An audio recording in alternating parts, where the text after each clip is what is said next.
san harkaa fuudhee sossobee maal jedhee wanni sun hafee jechuudha. Halkan kaatee kushiinaa ifitti cuftee balbala kushiinaa keessaan ifitti qollooftee maskoota kushiinaa banatteeti kachiraan utaalti. Namoonni beekan waan kanan beekanii warri dhugumatti dhugaa kana argellee beekullee waan kana dubbataatuma ture. Dhugaan hayti jiru ammoo kana. Micayyoon of darbitee namni dura dhaqee bakka isiin itti kuftee isii kaasi. Ka iyyatellee Andaaloo Miimaa garuu laal afaan faajjii yeroo ammaa irratti warrummaan shira harka kana keessaa hin qabne akka hawaasaatti battalatti yeroo san duute warra jedhu jira. Hospitaalatti duute jedhanii akka ammoo bileeskii yemutti sa'a 3 booda duuteedha. Qaama inni muyyuu ganama sa'a 3 irra duuteedha. Wanni gabaafamaatii ture garuu halkan sa'a 9tti duuteedha. Ganama kanarraa ka dhagaatii turre jechuunti. Obboleeyyan kiyya micayyoo tana namni anaan parsonaalitii isallee hiriyyaa kiyyaa isiillee hin beeka waggaa 3 biyya keessa ture nama hedduu walitti galoo naannaa isaa birraadhaa namoonni na beekan ni beekanii nama akka malee walitti galooyinu Andaaloomi nama yoo atiyyuu wal lola jetteenii dhayxeenii wal loluu hin dandeenye nama afaan isaatii waan badaan dubbanne addunyaa matan irratti namnummaan nama dandahee abbaan bineensa waliin jiraatu gurbaa kanaa jechuudha. Har'a micayyoon tun bakka dhugaa jirti waan hamtuu isiin jechuun barbaadu yeroo afachuu amma kana odeeffannoo kana eenyutu hime eenyurraa argatte? Ijoollee gurbaa ijoollee hiriyoota isaaniillee kan inni isaallee ni beeka Ahmadis ni beeka birraallee jarriin kana hundaayyuu bilbilee ganamarraa qabee waan kana dhageeffataa namoonni itti kalaa nama itti kalaawutti bilbiltee gaafachuu hin dandeetta odeessa alaa warra alaa miidiyaarraa iyyuu kana osoo hin ta'in nama parsonaalitii jara kanatti akka faamiliitti itti kalaawu bilbiltee gaafachuu hin dandeetta dhugaan jiru ammoo kanuma. Biratti ani mana keessa turte. Nama sadii Andu'aalam immoo obboleettii Qananii. Obboleettii Andu'aalamii fi micayyoo daa'ima waggaa 10 moo waggaa 9 ture fira Andaalum barsa micayyoo tanarratti wal lolan daa'ima kanarratti wal dhabdeen iyyuu kan dhufte galgala.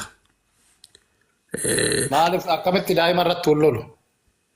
I think waa jetteen na fakkaate isiitu waa jedheeni lakkii daa'imaan waan jedhiniini jedheeniini la micayyoon akkam seeta laali oromummaa nama tokko beektaa yoo diqishuu waa wayii wal dhabe of ajjeesa maalii jedhu of balleessa jedhee wayitti fiiguun jiraa nama uumamaan nama akkasii agartee beektaadha. Namni akkasii jiraachuu danda'a garuu laala jechuun laala amma fakkeenya laal galgala kiroorisii dhuga jettee wanni kun poolisni illee kun hagam qabatamaadha kun bee dhugaa awwaaluudha maalirra akkamitti barra akka kana ta'e akka ishiin kana goote yeroo wanni kun uumam yeroo micayyoo waan kana goote iyyuu Andaaloom hiriyoota isiitti bilbilee hiriyoota isaanitti kalaa'u bilbilee micayyoon akkana jechuu jirti warra injiraami namatti kalaa'ee nama gorsuu danda'u nama tasgabbeessuu danda'u ijoolleetti himee jira Andaaloom iyyuu. Mee mucaan ganama muuzishaan jettu summee kootti ol gali yoo asala jiraatte lakkoofsa 2 barreeffadhu. Asallaarraa mucaan muuzishaan jedhu. Asallaarraa. Laale ani wanni isin jechuu barbaadu laale Oromoo nama waan kanatti kalaa'u ati dhugaa barbaaddaa akka namatti yoo akka ganamaatti si ilaalu nama gareellee wayiillee hin qabanne nama dhugaa bira dhaabbachuu barbaadu. Micayyoon duute tunillee obboleettii teennaa intala nama akka malee nuti Oromoon jaalannu lubbuun isii garaanu nyaatti garuu osoo yoo Andaaloom micayyoo kana waa godhee ajjeese seeratti dhiyaatee itti gaafatamuu qaba. Garuu jibbaa dhuunfaadhaan namoonni irraa qaban gurbaan kun adawwii hedduu qaba biyya keessatti ani parsonaaliin hin beeka artistoota Oromoollaa feematooso even nama mootummaa deeggaru warqaamni mootummaatu mucaa kana hin jaalatu. Mucaan kun ammoo parsoonaalii nama gaarii nama saba jaalatu nama sabboonaadha nama of tahee dandeettii isaatiin jiraatu. Haala amma uumame kanaan isa cabsuudhaaf warriin deeman baay'eetu jira waan kana keessatti ilaallachuu qabnaa bakka dandeenyetti dhugaa sirriitti barbaannee dhugaa bira dhaabbachuu qabna agaruman jedha galatoomi. Waan ati jette kun ta'uu danda'a garuu ragaa barbaachisaa jechaadha yookaan Andu'aalam irraa ragaa barbaachisaa namni samma maatiinis erga mana keessa jiraate maatiin kun hundi dhugaa waala jedheeto hin amanu. Obboleettiin tana Andu'aalamii miti jechaa jiru gara keessa. Nana obboleettii Andu'aalamtu waliin jira ammallee mucayyoon daa'imni bira jirtuyyuu fira isaati. Okay.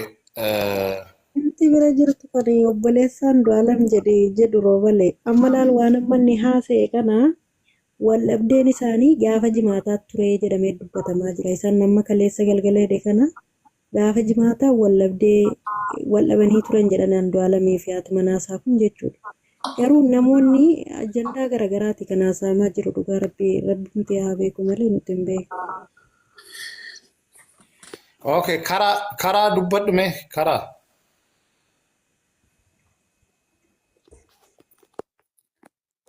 Karaa jirta. Okay. Gamme akkuma seenteni dubbadhu warra hin dubbanne gadan buusaa. Ifama waliin. Okay, gamme akkuma dhufteen itti fuufi. Akkam ooltan? Naguma. Egaa wanti social media kana gubbaatti deddeemaa jiru waan baay'eedha. Gariin yaadu mataa isaatu dhiyeessa. Ammoo wanti isin qulqulleessuu qabdan eenyutu jara kana bira jira, eenyutu itti dhiyeenyaan beekaadha malee jette namni walitti bu'iinsa eenyuu qabaachuu hin danda'a. Namni walitti hin bu'iinsa hin jiru lafa kanarra. Kanaafuu namni walitti bu'eefis immoo lubbuu waliin balleessu. Wal jaallateefis immoo lubbuu waliin oolchuu jechuudha. Seetanni karaa amma akka shanmoo eenyudha lammaan jedhetti walitti bu'iinsaan maalidha? Namni lubbuu isaati irratti tan murteessu daa'ima irratti walloleetu namni namnu haatu nama jalaa du'eetu namni immoo jiraata. Waan akkasii namni laallu waan gochuu qabdan akka nama beekaa tokko taasisuu qabna. Gaafa asirraa haasa'u. Eessamee istiidiyoon afachu istiidiyoon eessa dubbisi jechaa jira. Gabtaan ይታል የስቱዲዮ ባለቤት ገብታል። ቆይ አንዴ ልናገር ኦሮሞ ገብታል እንዴ? ገብቷል። ስቱዲዮ ላይ ነው ያለው። የቱ ጋር ነው ያለው? ወንዴክስ የሚለው አሁን ወጣ። ሮበኔ ማን ነው? አንዴ ወንዴክስን አውራው እስኪ። አንዴ ወንዴክስ ማለት የቱ ጋር ነው ያለው? አስገባው። አንድ ሰው ወጥቷል። እኔ እዚህ ጋር አንድ ነገር ልናገር አንዴ። ኦኬ ቀጥል። አንድ ሰው ወርድ ቃኒ ራሷን አጠፋች። ወንዴ ስቱዲዮ ጀስት ኮምፕሊትሊ ውሸት ነውና ይሄ ነገር